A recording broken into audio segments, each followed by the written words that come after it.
You've prepared your updated resume and cover letter, and finally you have your suit tailored to fit you perfectly.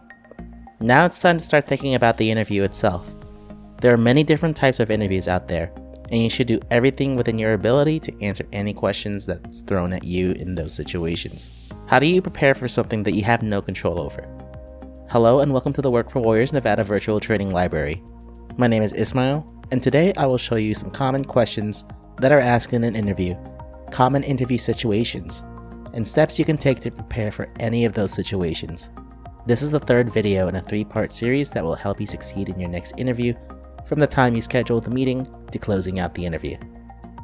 Before we begin, make sure you watch part 1 and 2 of this series before continuing to make sure you know other steps you need to take before preparing for the interview. We'll leave a link to our last 2 videos in the description of our YouTube channel, or you can check out our website workforwarriorsnv.org to find that video. In order to learn how to answer certain questions in an interview, it's important to understand the different types of interviews. Generally, you'll encounter 4 types: phone interviews, behavioral interviews, panel interviews, and group interviews. Phone interviews are what it sounds like. They take place over the phone between a recruiter and an applicant. This is a quick 10 to 15 minute phone call where the recruiter will pre-screen a potential applicant to see their qualifications firsthand over the phone. A recruiter will typically make this the first step in the interview process in order to dwindle down the number of candidates before deciding on a short list of face-to-face interviews. This also takes place if the applicant lives a significant distance from the job premises of the hiring company, such as if they live abroad or in another state.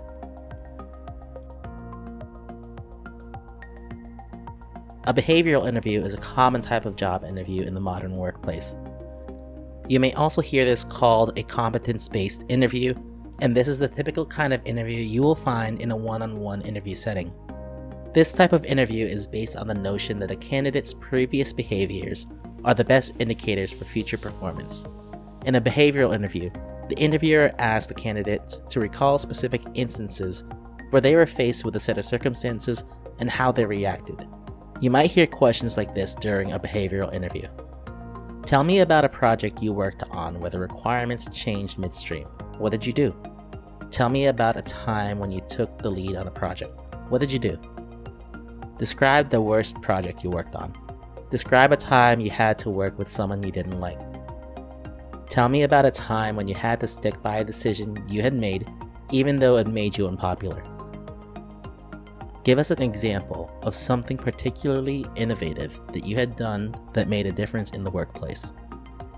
What happened the last time you were late for a project? Have you ever witnessed a person doing something that you felt was against company policy? What did you do about it, and why? Take these questions and think about how you would answer. Rehearse your answers in a mirror to yourself and ask yourself, would I like the answer I gave if I was the one conducting the interview? Then have a colleague or friend hear your response and have them give you feedback to fine-tune your answers. Keep in mind you may also see these types of interviews done online in the form of a multiple-choice quiz. The answer scales may vary, but the result is the same, with technology interviewing you instead of an actual person. A panel interview is like a typical one-on-one interview, but there are 2 or more interviewers in the room. In this situation, building rapport within a group setting like this can be more difficult, so take some time to find out about the individuals interviewing you. Many companies will tell you the names of the interviewers beforehand. Do research on their job history. LinkedIn is a great resource for information like that. Learn about them and get their perspective on their career and their values as an employee in the company so you can be better equipped to answer questions that they may ask. Also, do your best to remember the interviewers' names when they introduce themselves and respond to their questions by saying their name. This may be done more easily beforehand if you take time to memorize their names and faces on LinkedIn. This will help you build a bit of rapport with them, and you will stick out more in their mind when thinking of the pool of candidates.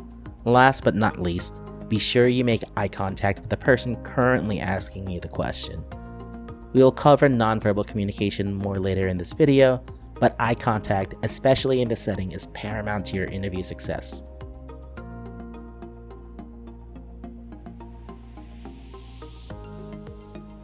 Lastly, there is a group interview setting. In a group interview, you'll most likely be put in a room with other job applicants who are interviewing for the same position as you are. You will be asked to listen to information about the company and the position, and you may be asked to answer questions or participate in group exercises during the process. Group interviewers look for strong candidates who know how to work well with others and behave properly and competently in a work or team environment. If you are interviewed with other candidates, it is better to lead than to follow. Interviewers may not remember you if you blend into the background. Skills you will be expected to demonstrate during group interview exercises include leadership skills, ability to handle stress and pressure, teamwork skills, and how well you take and give criticism. Now that you know about the different types of interviews that are out there, here is a list of potential interview questions you may be asked. Tell me about yourself. Why did you leave your last job? What experience do you have in this field? Do you consider yourself successful?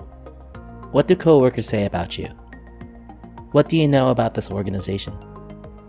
What have you done to improve your knowledge in the last year? Are you applying for other jobs? What's your greatest strength? What is your greatest weakness? Why are you the best candidate for this position? Like the behavioral interview, take these questions and rehearse your answers. Fine-tune them, ask colleagues to hear and critique your responses, and rehearse them so you are prepared for any question thrown at you. Just know that it is possible that you may get different types of interview questions, so don't be dead set on answering these types of questions. Be prepared for any situation. How you respond isn't the only thing that the interviewer will be looking for. They will also be watching your nonverbal communication skills, primarily your body language. Body language is a form of nonverbal communication consisting of body pose, gestures, and eye movement. We send and interpret body language at the subconscious level, never thinking about it. Since it's at the subconscious level, body language may provide cues as to the attitude or state of mind of a person. For example, it may indicate aggression, attentiveness, boredom, amusement, and many other possible cues that will give away your current mood. Here's a few subconscious things you should always keep in mind during the interview. Good eye contact. This shows that you are attentive and listening carefully to the person talking. Smiling. It shows happiness, excitement, and friendliness. Open body language. That is ensuring your body is facing the person you are talking to and not crossing your arms or legs. This shows lack of aggression and openness. Slouching shows you are lazy or bored. Do not slouch. Being too erect shows that you are nervous. It's okay to be a bit relaxed in an interview. Just remember to show confidence throughout the interview. Sit straight up and confidently, but don't appear stiff and uncomfortable. A firm handshake shows confidence. Be sure to practice a firm, but not too tight, handshake. Do your best to match the communication style of the interviewer and take nonverbal cues from them on how to approach the interview. If the interviewer is extremely professional and straight to the point on the interview, always maintain professionalism. But if the interviewer is a bit more relaxed and approachable, use those cues to have friendly conversation if the moment seems appropriate to showcase your communication and customer service skills. This is good to do if you happen to be applying for a customer-facing position. A bright and cheerful personality sticks out to an interviewer. Now let's talk about how to close out the interview. Many interviewers will ask if you have any questions. This is an opportunity to show your knowledge of the company as well as your desire to work for them. Show interest in the company or the position and ask a question that will help you learn more about the position. A few great questions to ask are, what do the day-to-day responsibilities of this role look like? Based on your company's values, what characteristics do you look for in employees in order to represent those values? What does success look like in this position, and how do you measure it? Are there opportunities for professional development? What do those look like? Who will I be working most closely with? What do you see as the most challenging aspect of this job? Remember, you are also interviewing the company to ensure this is the right place for you to work. Don't be afraid to ask a question or two once the interviewer has offered the chance for you to ask questions. This will also show the interviewer you take this interview very seriously. This comes with high regard to the interviewer and will give you a lot more serious consideration for this position. And this has been the third part of the 3-part series covering interviews. We hope that this will help you be fully prepared for your upcoming interview and succeed in landing your next job. Don't forget that Work for Warriors Nevada is a community agency with offices in Las Vegas and Reno, ready to serve the military and veteran community as well as their families.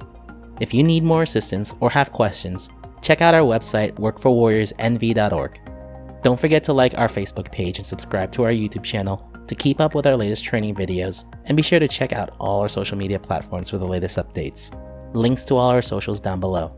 Thank you for watching and happy job hunting.